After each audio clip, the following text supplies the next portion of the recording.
Hola, soy padre Eugenio López, estoy trabajando en el norte de Mozambique, en la diócesis de Nacala-Porto, desde hace 16 años.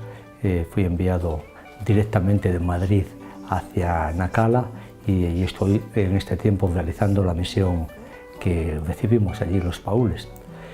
Mozambique es un país que pasó una guerra interna después de la independencia, que se prolongó durante muchos años, 18 años, y eso hizo que las estructuras del tiempo colonial se vinieran abajo, no solo las estructuras industriales, sino también un poco las estructuras sociales y educativas. A pesar del deseo de vivir su independencia, pues la realidad es que el pueblo pasó a vivir peor, con más carencias en muchos casos, por inexperiencia de los nuevos gobernantes y por muchas circunstancias, más sobre todo la guerra. La guerra siempre es el desastre para las personas, no solo los muertos, sino el sufrimiento por la destrucción de las estructuras sociales y distributivas de los bienes. Y entonces, en el norte de Mozambique, cuando llegué hace 16 años, principalmente la mayor necesidad sería la subsistencia. Casi no había cosas para comprar, aunque tú tuvieras dólares, no era posible comprar bienes porque no los había, a pesar de estar en un puerto natural muy rico, pero no estaban disponibles. Después, la siguiente necesidad, unida a esta, sería la necesidad de formar personas.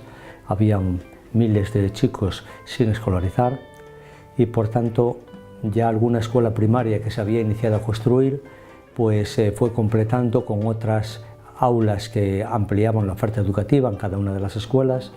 Nacala es una ciudad que en aquel momento podía tener 300.000 habitantes, hoy está por 500.000, 600.000, con pocas escuelas y de mala calidad. Por tanto, la diócesis fue suscitando con las combonianas, con las vicentinas, con los padres diocesanos, con los padres vicentinos, diferentes estructuras educativas en los barrios para ir acogiendo chicos, con la suerte de que el gobierno nos entrega a los profesores. Una vez que nosotros creamos la infraestructura y colocamos a alguien para ser director pedagógico y para ser gestor de la escuela, el gobierno nos da a los profesores y les paga su sueldo. Nosotros vamos acompañando el desarrollo pedagógico. Por tanto, se hizo una labor fuerte de poner en marcha bastantes escuelas comunitarias primarias, completas. Después iniciamos con alguna escuela secundaria para continuar los estudios los cristianos y otros jóvenes musulmanes, porque la mayoría de la población es musulmana, pero los cristianos son una minoría que va creciendo.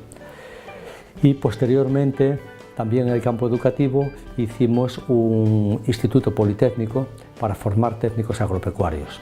Y esa realidad fue muy buena para dar a los jóvenes la posibilidad de sentirse protagonistas de su historia y de ser capaces de ser competentes y bien formados para llevar adelante los proyectos. Antiguamente querían venir proyectos del extranjero, venía el dinero, pero también tenían que venir los técnicos porque decían que no había personal formado para desarrollar las cosas. Por eso iniciamos no solo técnicos agropecuarios, que eran fundamentales para evitar las hambrunas, para producir más, sino también técnicos del laboratorio de aguas y alimentos, que queremos abrirlo luego a laboratorios industriales y a laboratorio de salud. También se está formando técnicos de contabilidad, de secretariado. Este año iniciamos con técnicos de construcción civil.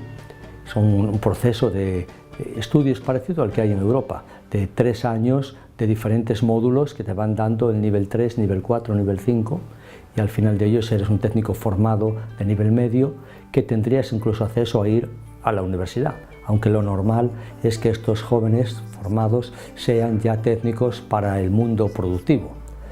Y esto ha sido un gran desafío que estamos acompañando permanentemente. Aún ya tenemos en el futuro la perspectiva de iniciar también técnicos de hotelería y turismo y técnicos de náutica y pesca, si Dios nos da ayudas para poder iniciar este sueño. Bien, la realidad de Mozambique es muy amplia, inagotable, diríamos.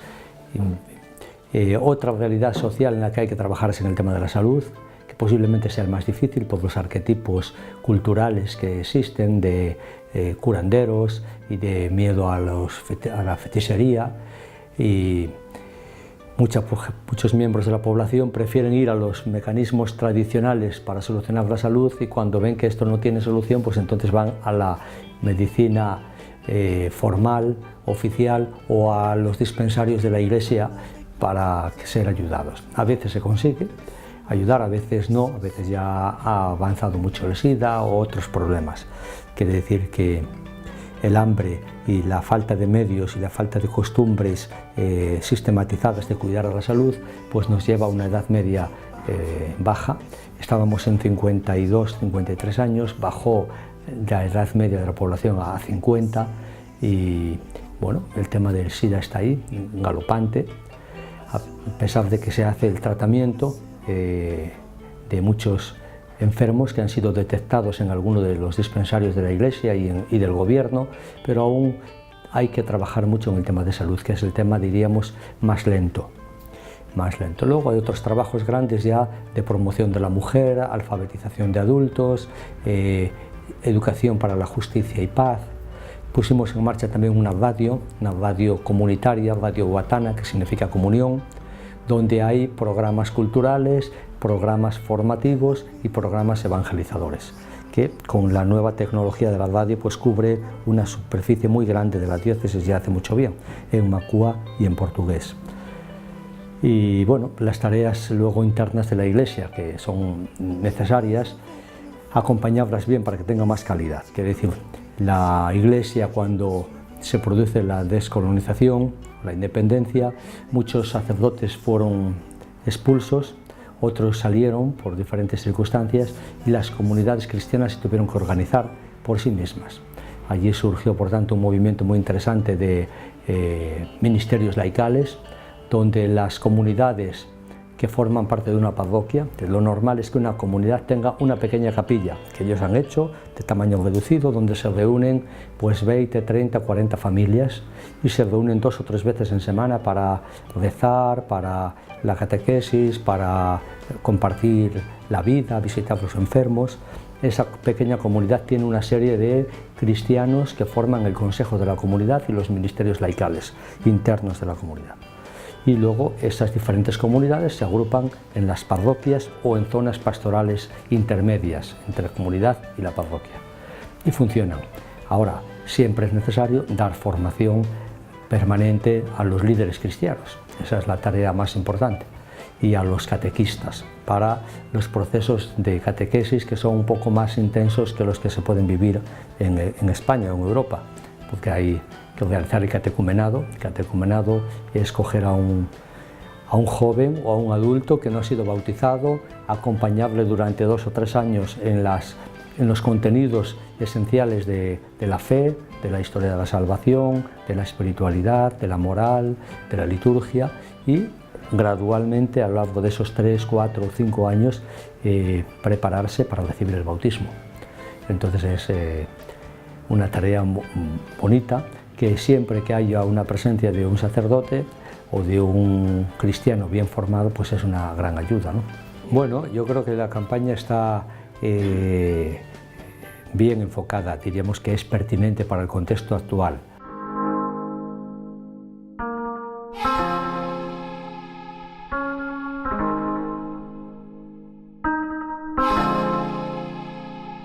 Hoy, cuando acabe el día, se acostarán con hambre casi 800 millones de personas en todo el mundo. De alguna forma responde, creo yo, a la encíclica del Papa Francisco, Laudato Si, donde se nos dice que tenemos que ser responsables del planeta en el que vivimos y no castigarlo o no crearle problemas de pervivencia futura, en ese sentido de no utilizar abonos químicos que estropean la tierra, de no crear un desgaste exagerado de las materias primas que luego nos pueden causar problemas de no existir, de no contaminar y no respetar el mundo. Entonces, los científicos que estudian la realidad social global nos dice que el hambre, que afecta a 800 millones de personas, son muchas, y a cada una de ellas les estropea su calidad de vida y sus posibilidades de desarrollar su dignidad de personas y de hijos de Dios. Ese costo de ayudar a esas personas para no haber hambre en el mundo, hay quien dice que es equivalente a los alimentos que se tiran cada año y cada día en los países desarrollados de Europa y de Norteamérica. Entonces, ese tercio de nuestros alimentos que va a la basura, si se redistribuyeran con diferentes mecanismos sociales, esa energía destrozada y enviada a la basura en alimentos serviría para dar un trato justo y unas posibilidades de crecimiento digno a las personas. Por tanto, la campaña de Manos Unidas consigue los dos objetivos: mantener la lucha contra el hambre como un horizonte de justicia para la humanidad y mentalizarnos que ese objetivo se consigue revisando las actitudes personales, no solo dando limosna, sino viendo cómo el mundo funciona como un planeta, como una familia común que tiene que reestructurar todas sus energías, no de una forma egoísta e irresponsable en un lugar y de una forma olvidada de otras mayorías marginadas. Bueno, la llamada a la misión se vive en un contexto de una familia cristiana.